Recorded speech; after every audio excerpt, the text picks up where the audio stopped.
Thank you so much for joining us today for the Pastor's Potluck Podcast.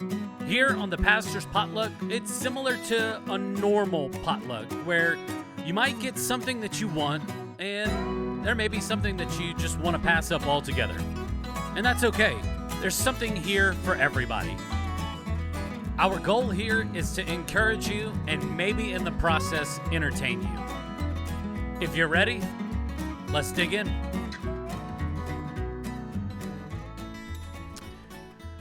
Welcome.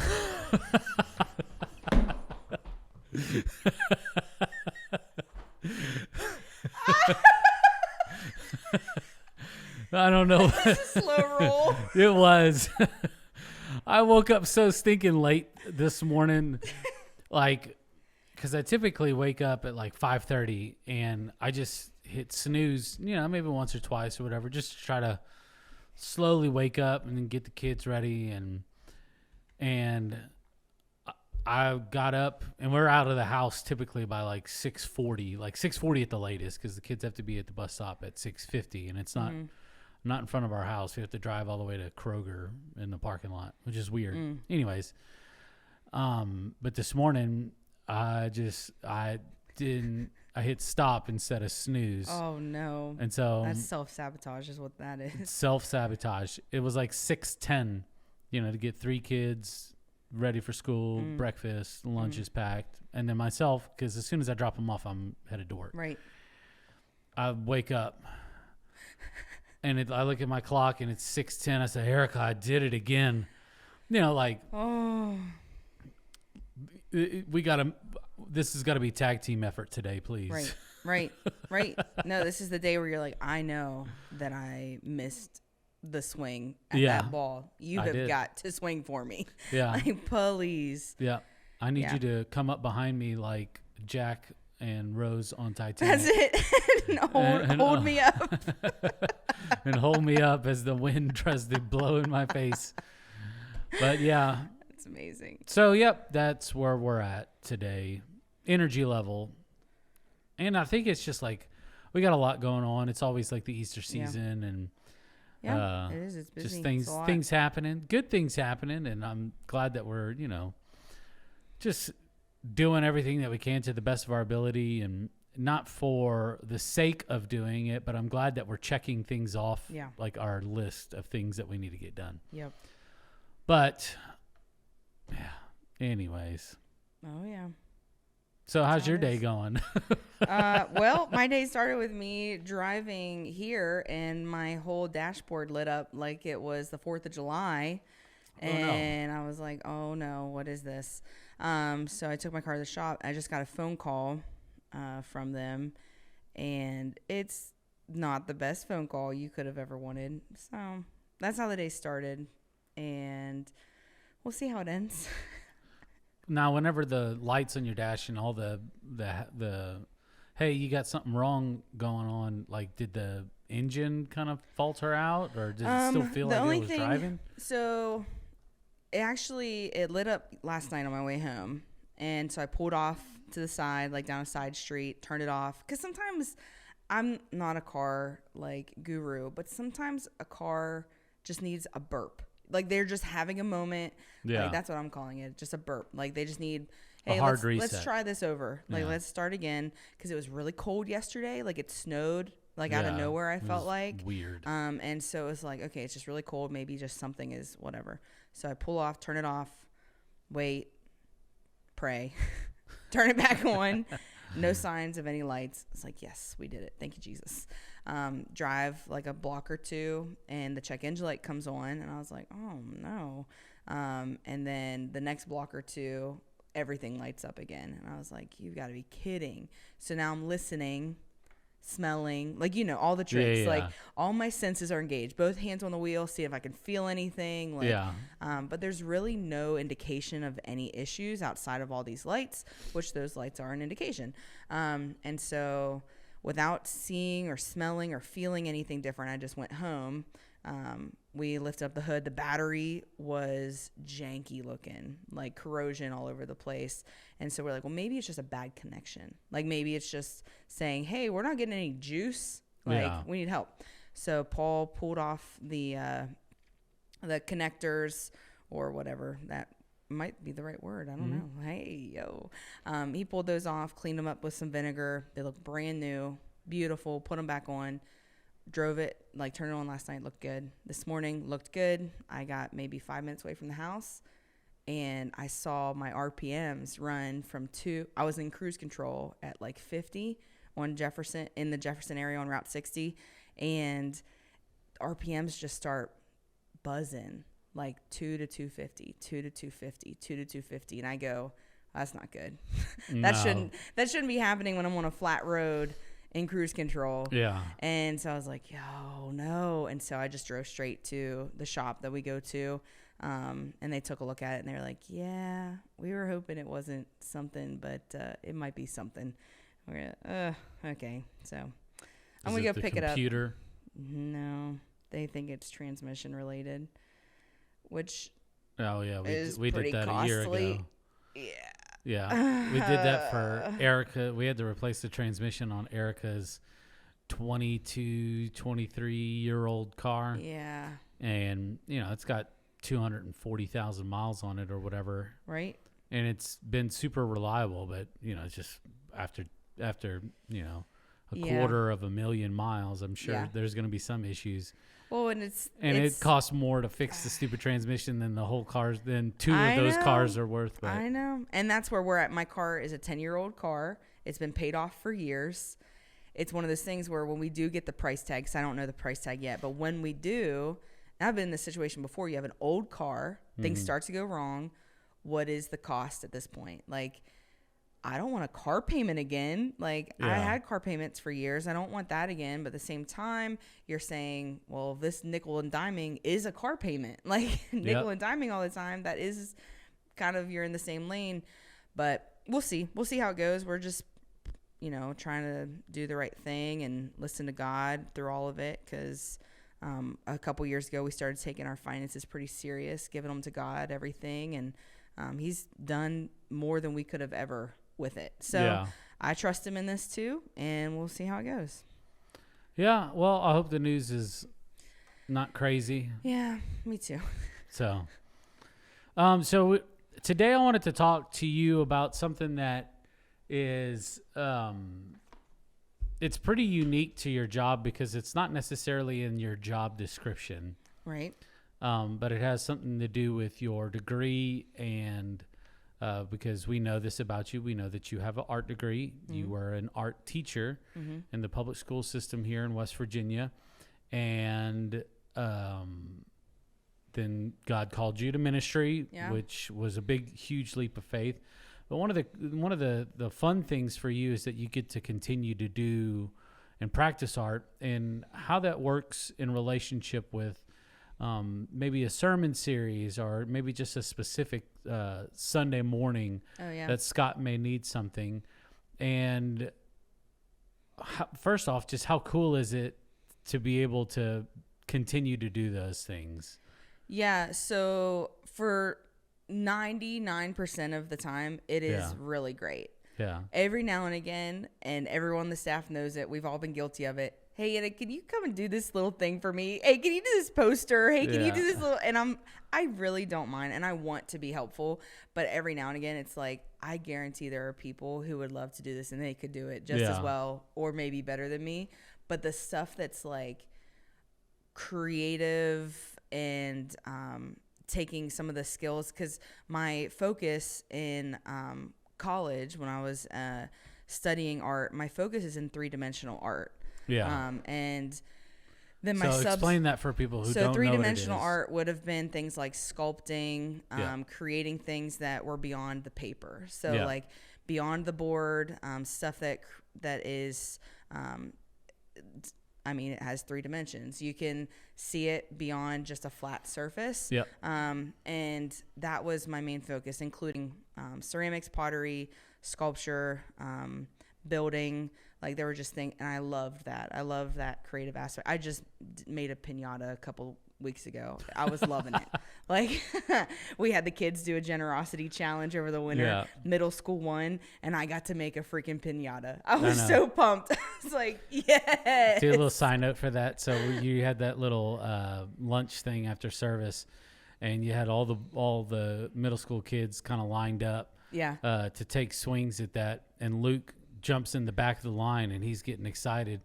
And I'm looking at all the kids that are in front of him, and they're like, there's like 5 or 6 kids that are like been playing baseball. Yeah, they were all these baseball kids. I know. I looked at Luke. I said, "You ain't hitting that pinata, bruh. Like it's gonna be destroyed before you get to Poor it." And little he was buddy. like, "Aw."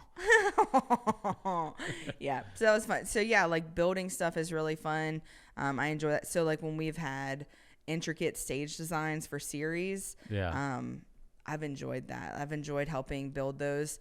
The struggle bus of doing that is space. Yeah. Where do you store stuff? Because that stuff, when you're building something, it's not usually a one-day project. Like Yeah. you track it out. It's a project. You've got days to do it. And just with the way our facility is, there's not really a storage space for Yeah. big building projects. Yeah, because one that you did for Watch Your Mouth series was was 4 feet tall by 8 feet wide. Right. Right. You can't hide that from people. Yeah, right. No, I've made 8-foot tall Lego men. That was in maybe 2019, 2018. I made 3 of those, and then these huge like 3 or 4 foot Legos and stacked those. That was a really fun building. I enjoyed that. Yeah. Like that's the kind of stuff that I love. And then some of the stuff that we've got to do in service are like when we have stuff for service itself, I usually try to lean towards video. Yeah. Because I can do an intricate art piece in just a minute and a half or 2 minutes or whatever. Whereas I'm not real skilled with live creation. I tried that last year for the first time. It went good enough. I personally, it wasn't my favorite, but other people really liked it. So as long as it helps, really at the end of the day, like as long as what I get to enjoy connects people to God in some way, then that's a win. Has there been an instance where one of the art projects that you did for a sermon series or something, like you just got approached by a lot of people and they were like, man, that was just so profound, like the way that it connected and all of this and, you know, with the message and then your art piece, you know, like have you been approached by people? Because I know a couple of times like we've like sold them as fundraisers or something like that, but maybe like you could just kind of see like the gears were turning with like their like this new idea that they were presented with or something because of one of those art pieces. I would venture to say that I have yet to do an in-service art creation, whether that's like actively in service, like or through a video I wasn't approached at some point by someone who was just like, I really like that really was, you know, impactful, or that really helped me see something different or whatever. The one that I remember getting a lot of almost like a challenging feedback, like it kind of challenged us to think. I did one in Christmas of 2020, I believe, Christmas of 2020, and it was a collage, and we were, I feel like we were still off and on with coming out of our houses and what we were allowed to do and weren't allowed to do and all this. And so I made it at home exclusively over the course of a few days and just would record while I worked. And it was a time-lapse video. And I just took news articles from 2020. Because 2020 was a messy year. Lots of political struggles, obviously medical struggles, worldwide pandemic, racial wars and injustices, and marches and all sorts of things were happening. Police struggles, like just so many things felt like they were just hitting the fan. And so that piece addressed that. Like that piece had a meaning of, man, when the world is so chaotic and when there are so many uncertainties, God gave us one thing we can count on. And Christmas reminds us of that. And it's a savior to redeem everything. Yeah.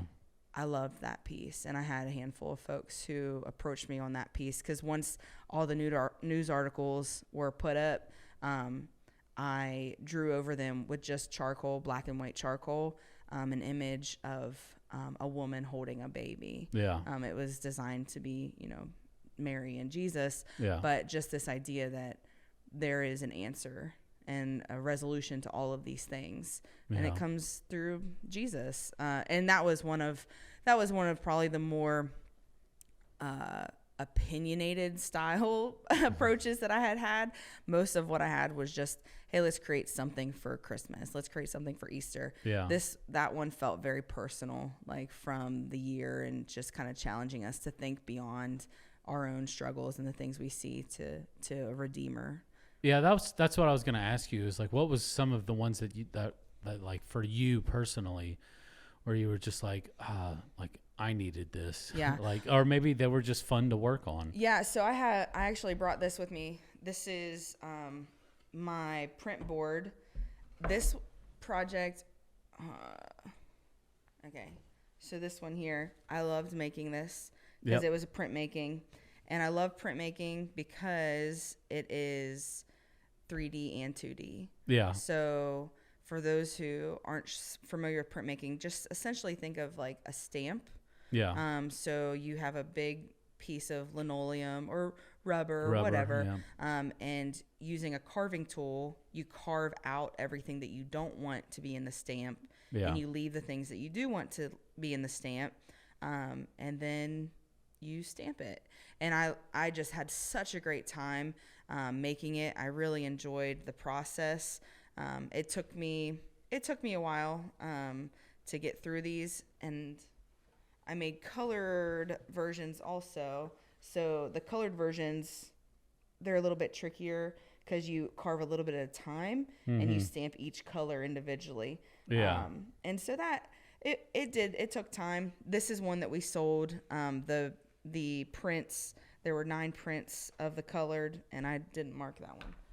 What did I? And 3 of the black and whites. Yeah. And so we sold the prints from that to help with Southridge Youth at the time. And I really enjoyed making that. And it was just finding out that Jesus was not dead. That was an Easter art piece. And I love that one, mostly because of the process. I really love that process. Very cool. One of the things I think that would be kind of cool, just because this is just the artist in me, is if there would be some way that we could take something like pottery, if we were doing like a sermon series, and make like a little video or a bumper video or something with it to incorporate, the two, or just a medium that is in like the series title. So obviously, like the first thing that comes to mind would just be like, I am the potter, or he is the potter, I'm the clay, something along those lines, to where you could make, a piece of pottery, which would be really great. But I did a pottery series once. I wish that I would have had this thought, like whenever we were doing the creation series that we did last year. And how can we convey like earth coming into form, and with elements of light and water, and how do we make that into? But hindsight is always whatever. Yeah, no, and I think that like because God is a creator, like we do have creative instincts, and I enjoy making things. Part of like. Truly, when I'm making things, I do feel really close to God. Like I feel really close. Like even digital things. Like when I'm just being creative. I was just showing Jessica something today on a digital platform, creating some images for summer, and just those little moments. Like I don't know. I just feel like a really cool connection to creativity, and just like I feel like God's giving me ideas. Yeah. Like it's just I don't know how to explain it outside of it feels like God is, we're having like a little conversation through our moving stuff around on a screen. Like, I don't know if that makes any sense. Well, like we have this new sermon series that's coming up after Easter. It's called Rise and Fall. And there's like little things like most people would never, ever, ever catch onto these things. But it's just what God has put in my heart whenever I'm like creating these things. But I created a bumper video. I finished it up today. And the way that the words rise and fall come into the picture is rise is obviously coming up and fall is coming down. And it's like little things like that. I'm like, oh, thanks God for that. Yeah. Like that little tidbit. Yeah. Like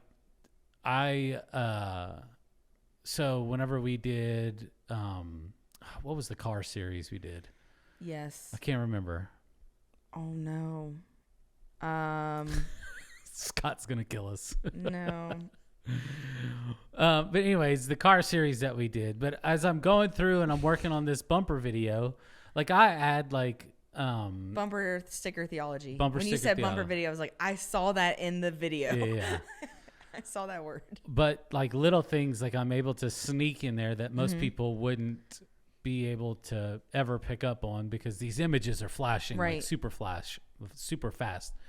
But I snuck in my nickname using vehicles. Oh, fun. So like what my nieces and nephews, what they call me, like if you pay attention really closely, like you're like, oh, okay, like I could see that. That's fun. But people don't like. You'll never be able to catch that because nobody hardly knows what my nieces and nephews call me. And that's like the fun of creating too. Like I think that when you're doing something that God has like maybe gifted you in, like there is joy in that. Like there's joy in making those little moments, like connecting with those things. Like there's some of these things in these art creations that I've made that I kind of did some of it for me. Like it was just something that I enjoyed and maybe nobody else would appreciate. Yeah. But it's like as long as I'm getting the task and like meeting the goal at hand and like honoring God, honoring others, honoring myself, like there can be room for fun too. Like there's room for like joy and fun in that. Well, one of the series that we did early, like whenever I first got here, was called When Pigs Fly, and it was like because I hadn't done any video editing before I got here, like or video creation or anything, and I was like pretty determined to learn it really fast. First off, because Scott was like, "This is your new job. I don't want to do this anymore."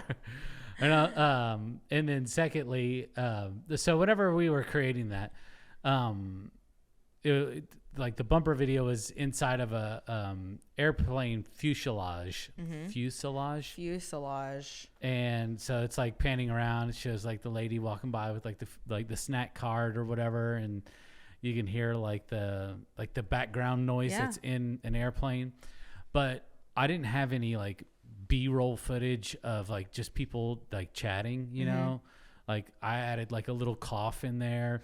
I put a little inside joke for because for my buddy Tyler.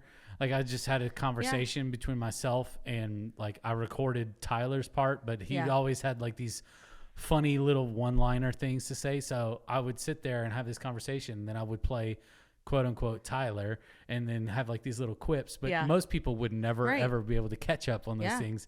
But I'm like, okay, how do I make this like feel like you're in a stinking airplane? Yeah. No, I love that. That's cool. But yeah, I'm always trying to find ways just to make it fun, but also creative. And because I want people that whenever they see these things, they're like more intrigued about what's happening, even though it's like a minute video or whatever. Like what point or message could we get across it besides just creating a bumper time for, you know, myself and the band and the vocalist to get off the stage. Yeah. Oh, I think that definitely is the goal. Like, what's the phrase? A picture speaks louder than words. Like, and I think that's kind of like the mindset behind it. It's like, I want to say a bunch of words. A picture is worth 1,000 words. Oh, there it is. A picture is worth. What did I say? A picture speaks louder than words. You're welcome.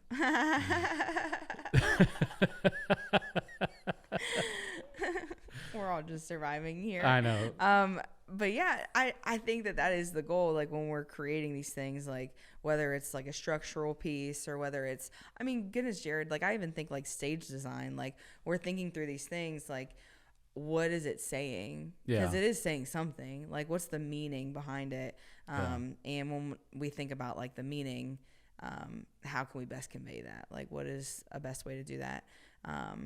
And I'll be honest, sometimes it's just, what have I never said before? Like, so some of these art pieces that I've made, like I did a live painting last year for Easter. I've never done that before. Yeah. It's one of those things where, like you're saying, the video edit, you're just like, I've never done this, but I need to learn because this is what I'm doing now. Yeah. This is what has been asked this is what I'm doing. Me. So I bought equal size as the canvases. I bought these sheets, like thick sheets of poster board at the art store. And I practiced at home like a couple times with a timer. And then I practiced with the song. And then I did not meet the goal either time. I was like, oh, that's not good.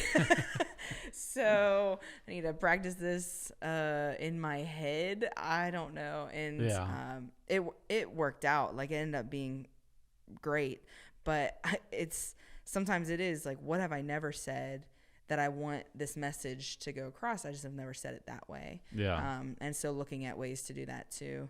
And that's fun. I like that challenge. Yeah. How do you navigate the balance of maybe just your personal expression with what's needing to get across? Because obviously I think that all art is very subjective, especially for the individual that's creating it. But also like there's gonna be some times to where you're like, okay, I've got to put my personal, preference, the way that I would have liked to have done it, aside. But how do you balance just kind of like that inner kind of dialogue between yourself and like the mission that's at hand? I mean, I can imagine that there's been a couple of times where you're like, this is not what I would have normally, or maybe the way I would have gone about it. Yeah. I would say even this image that's in front of me here, the print that we made, which is titled The Death of Death. When I made that print, I made a personal decision to make sure, because the goal was to create something for Easter, to let people know that Jesus put death to death. Yeah. Like, that was the focus. Everything was drawing us into that mission of the day, mission of Easter, reminding everybody Jesus put death to death. And so it's like, okay, I need to create something that reminds folks that there is an empty tomb, that there was death, but Jesus said, no, there's not. I'm killing that. And so as long as those things were the subject and the main focus, I felt like I was on the right track. And when it came to a personal thing, I personally don't I get nervous when it comes to personal things. I'm a middle child. I don't have an opinion. So I'm in that same boat. But personally, I don't like white Jesus. I don't think that's real. So a personal artistic preference, I said this Jesus will have a different skin tone than peach. Yeah. Like, and that sounds maybe silly, but that was an intentional choice of my own like artist preference. And I used a couple different variations of tones, but I was like, it will not be pink and it will not be peach. Like, it's just not going to happen. Yeah. And that's just like one example of keeping a balance of like, okay, I need to reach the goal, but I also don't want to turn my back on my own personal like artistic expression. So that's one example of creating that balance. Well, I've enjoyed all of the things that you've created. I think it helps tie things in. Obviously, like doing it every single week would just be it'd be taxing. You'd be a full-time artist. I mean, with no room to do youth stuff. What's this picture right here that's in front of your microphone? This one was a Christmas Eve service, and it's a watercolor, and this was a video. So I had recorded this one on video, and it's Mary and Joseph and baby Jesus in a cave, and it was a progression image or a progression video. So as the video started, I feel like I started with just like some of these darker tones over here and created some mystery, and then brought in the light, a little bit of sun hitting. So the composition creates the sunshine and also the mark in the sky that a savior has been born. And then of course like exaggerating that mark to make it look kind of like a cross. Yeah, I like it. That was part of just the creation process, and it was some mixed media too. So there's paint. When I did the stars in the sky, that's a salt effect.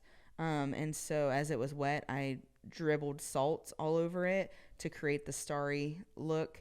And it was all on video, and we got to share it in service over some music. I think it was music, or maybe I voiceover. Sometimes I voiceovered, like the 2020 image. Yeah. I remember voiceovering because I that one felt strangely personal. Probably because that year sucked. Like honestly, like it just was like nobody's escaping this year. Like nobody gets through this year without any side effects. Everybody. Dude, it was weird. I got hired, and I think we did 2 or 3 weeks before we shut it back down. Yeah. And then 2 months later, we opened up, and then somebody else got sick. And then we're like, well, we're just going to shut down for the rest of the year. So pretty much the first half of the year, or the second half of the year, that's whenever I was here. It was, we're recording things, and then we're just going to put it live. And on Sundays, if you want to come with me to Recovery Point and play the guitar, and that'll work. Right. But yep, that was how it went. Where's the? How come the wise men aren't there in that picture, close to the? Personal preference. that was a joke for Scott. Oh, that's so good. You got some Nana's casserole with us today? So, for Nana's casserole today, I am taking a week off. Sorry. Dude, that's what you said last time. I had casserole last time. Oh, maybe second time. I did it like a year ago. I said I'm taking a casserole off. Oh, okay. That's all right. If anybody wants to make art with me, that's my casserole. Just get at me. You can find me on Instagram. This is Bananas, ANNAS. That's fine. I didn't get one of mine. We can make some art together. Digital art. Oh, I have an iPad. Oh, I did an iPad thing for the first time last year too, for Christmas. Yeah. I did. Was that Chris? What was that for? It was Mary and baby Jesus. So maybe it was Christmas. Either way, that was the first time I'd ever done like digital art like that, like with a drawing on my iPad. Yeah. That was horrifying. Yeah. It was so scary. Because I'm like, I don't know what I'm doing. Yeah. But it worked out. It took a lot of trial and error. I spent way too much time doing that because I did not. Well, when you don't know what you're doing, you have to spend time doing it. Because that's the evil side of doing something new. Yeah. Yep. Yeah, we were actually talking to somebody about this earlier. It's like you get frustrated like the second or third or fourth time of you trying something, and it's like, no, to be really good at it, you've got to put in lots of time and lots of effort.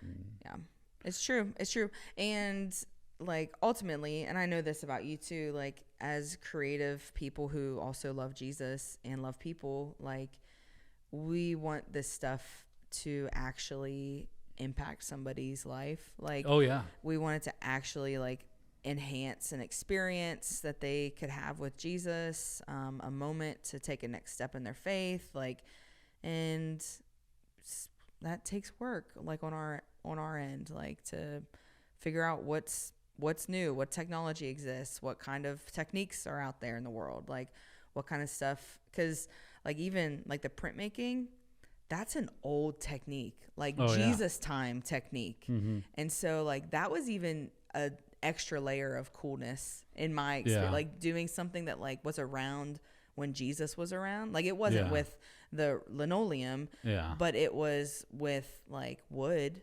and other surfaces, and just like to even do something like that and be like, man, this is the kind of stuff maybe Jesus would have even seen in a market. Like that's cool. Like there's something cool about that. Yeah, I mean, you got to think of pottery, like stuff like that. You got to think about like how old coins are, and so it's a similar process. They would use a die cut, and then they would just be struck, like just smashed, stamped, and hammered down, and it's similar to that same style. And then somebody was like, "Well, I could do that on some paper, and get some."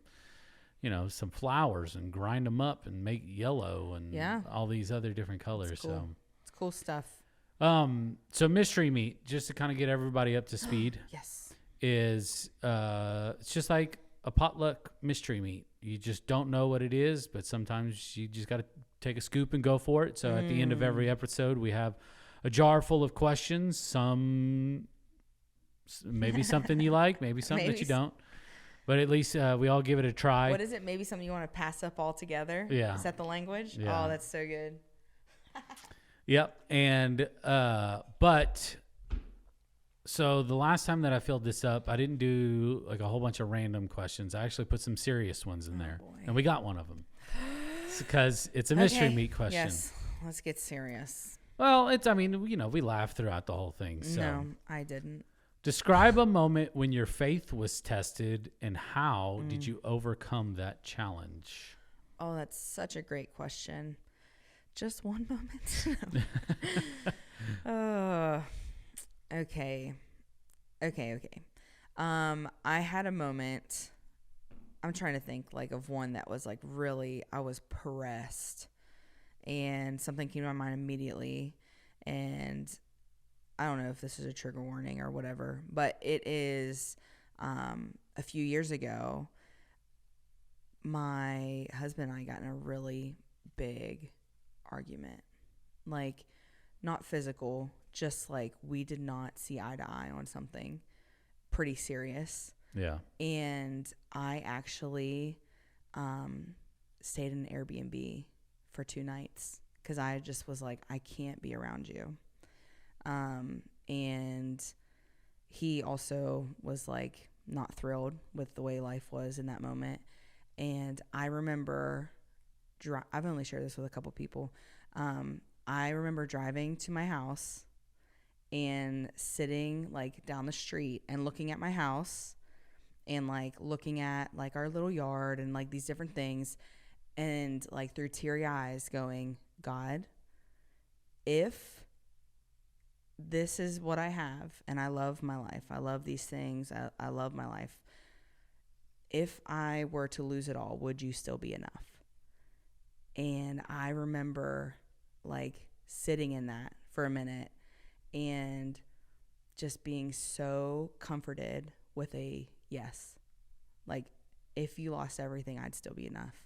And I was like, okay, then let's see if things can get better. Because if you're enough, then you're enough to take care of our frustrations and you're enough to deal with whatever situations we go through, and I'm going to trust you. And here we are years later.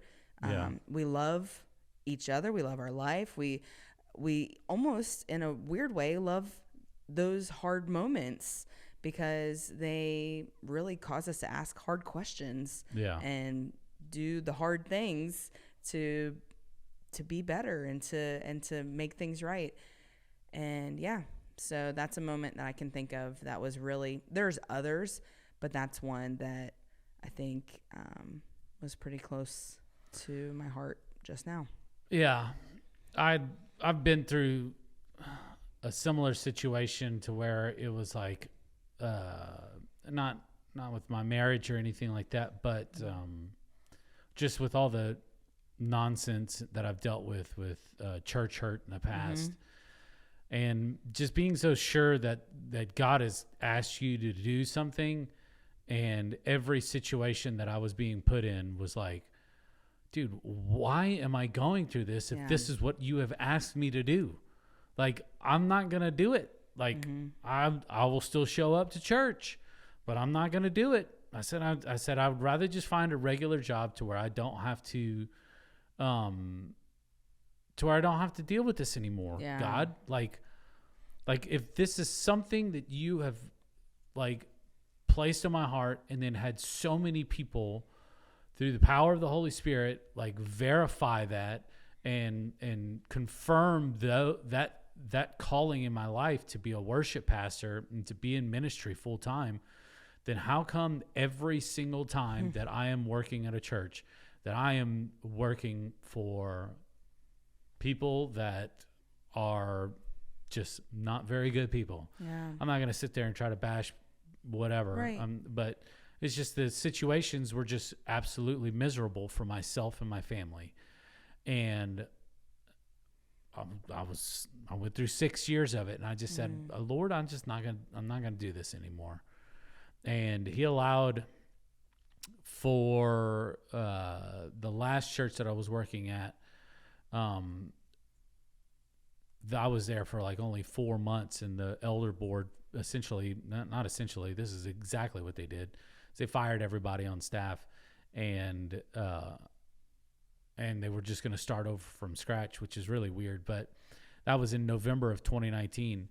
And so like not coming here till June of 2020, I mean, it was allowing us to start the process of like a lot of healing. It was really crazy because of that instance, like, and Scott can tell you this or not, but I was like, dude, do you mind if I have like a contract to where like if I do something that will morally disqualify me from ministry, that you have every right to fire me, but like, I want to make this work out. Yeah. Like, cause it's always been our prayer just to put roots down. Like if I make a mistake, I don't want to pay a huge consequence for just learning. Oh, well, I don't want it to be held above my head for my tenure. Yeah. Yes, because I never had any kind of formal training. A lot of the stuff that I do is because I realized I don't want to be treated. I don't want the individuals that serve underneath my ministry to be treated the same way that I was. And that's being in the leadership of the ministry. And so, but through that, God allowed like a lot of healing and a lot of, heartache and hurt, and through no fault of Scott's own, but just a lot of like it's like you go into a situation to where it's like, well, I don't really trust this individual. And that's not fair for Scott at all. And so, but it's been a great process, because it was funny because like anytime we do like a one-on-one, like with Pastor, like I've always had like anxiety, like always, because I'm like, okay, like today's the day. Yeah. I'm gonna have to walk out of here and call my wife again and tell her that, we got to find another place. Yeah. Yeah.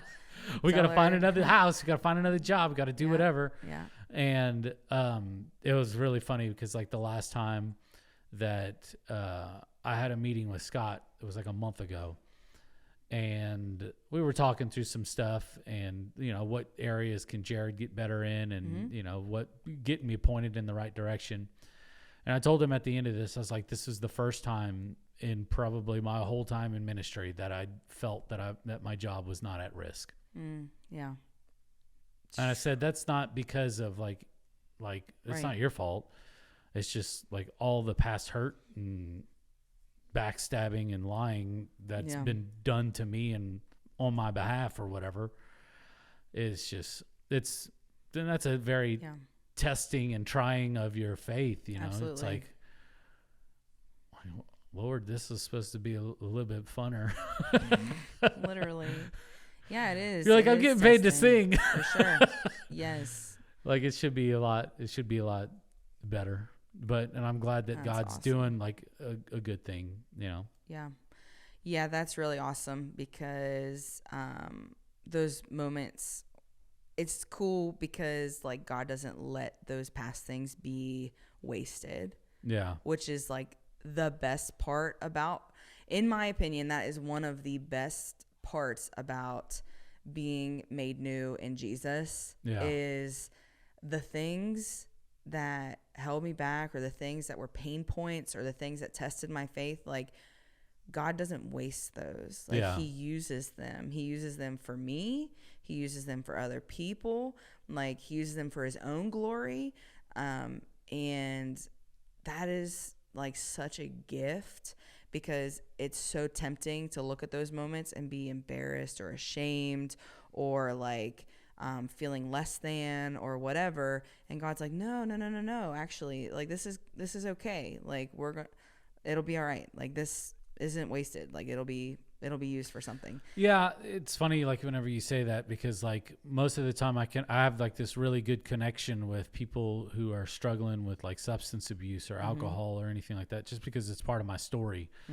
And just, I think because, not until this moment, like, just because, like, a lot of that, like, the wounds are still, like, they're healing, but they're still, like, still fresh, it feels like sometimes.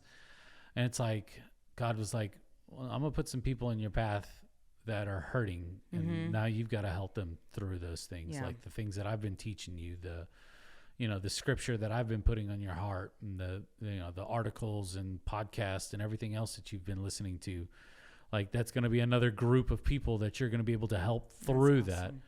I wish I didn't have to go through it, but because I have, I will be able to be an encouragement to others, and maybe allow for their situations, maybe with church hurt from, people that are in leadership, to be able to be healed, and for them to be able to find their way maybe back to church, or maybe back into a relationship with Jesus. So, well, even the proactive side of things, like working with leaders and saying, listen, here's what you should do for the people who follow you. Yeah. Here's how you should treat the people who, because, I'm thankful for this, but like here at Southridge Church, like we have a track record of sending people out. Like we have a track record of raising people up and sending them out into different ministry contexts. Like, what an amazing proactive opportunity to show somebody, hey, I was treated this way. We have to make sure we don't do that. Yeah. Like we have to make sure that whenever you leave here, whenever God calls you to lead somewhere else or to do something else for him, whether that's in your like professional context, at home, whatever, like we can't let people feel this way. Like we can't let people be spoken to this way or treated that way, whatever that looks like.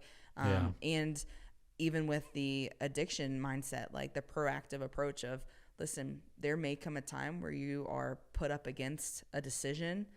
I'm telling you, choose this way. Like choose the way that is not going to ruin your life.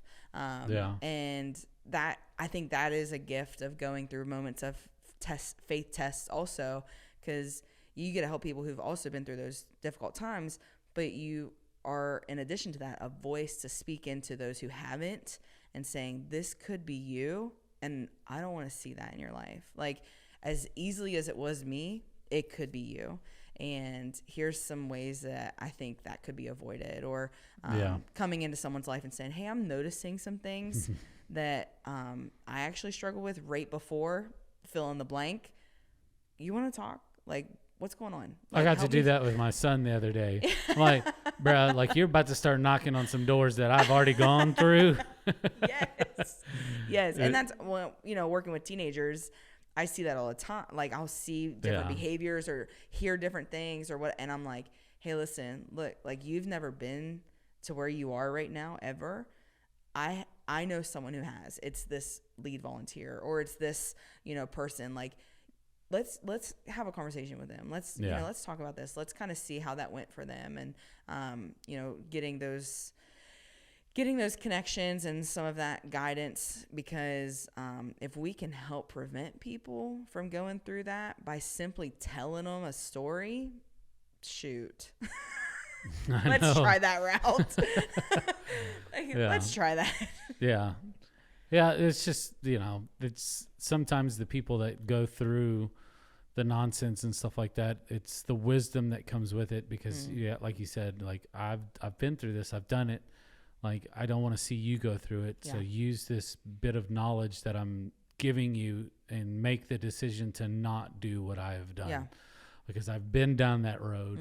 I know what it's going to take from you. I know what you're going to go through, and it's not worth it. Like, your whole outlook and demeanor and everything will just be slowly sucked away from you. Like, you can slowly get it back, but it's a lot of wasted time. Yeah. Yep. Good stuff. That was a good question. It was a good question, right? That's why I put them in there. It's good stuff. We don't always have to. Look at you using your smarts. I know. Look at We were all worried. You must have loosened up your hat. Actually, it's a fitted hat. It's brand new, Oh so my it's fitted, gosh. it's a little tight. Oh, squeezing the ideas Yeah, out. that's what it's doing. It's wringing whatever creative juices it has left in my brain. That's amazing. But it's also like a journey too, because like I'm seeing more and more gray hairs come in, so it's like I finally have to start acting my age. No, you don't. Who said that? No, I don't know. Nobody. No, but The I just Debbie felt, Downers yeah. said that. Womp womp. That's right. Alrighty. Well, enjoyed it. High five, art, and faith trying Yeah. instances. Get creative, folks. Let God use you in a creative way today. Yeah. Like get some macaroni and some Okay, construction paper. I don't do macaroni art. I threw Macaroni away all art? the macaroni art. When I inherited a classroom, it had a cabinet full of macaroni. Yeah. And I was like, yeah, where's the dumpster? Yeah. Or a pot. Just to boil it up. For some mystery meats. Gross. Oh, this is over. Yep. It was great to see everybody. Bye. Get out of here. Y'all have a good weekend. Thank you so much for listening in with us today. We really appreciate it. If you haven't done so already, go ahead and hit that subscribe button. You can also follow us on social media, on Facebook, Instagram. You can also watch the video version of this on YouTube as well. All you have to do is search up the Pastor's Potluck Podcast. From all of us here, we want to say thank you, and we'll see you next week.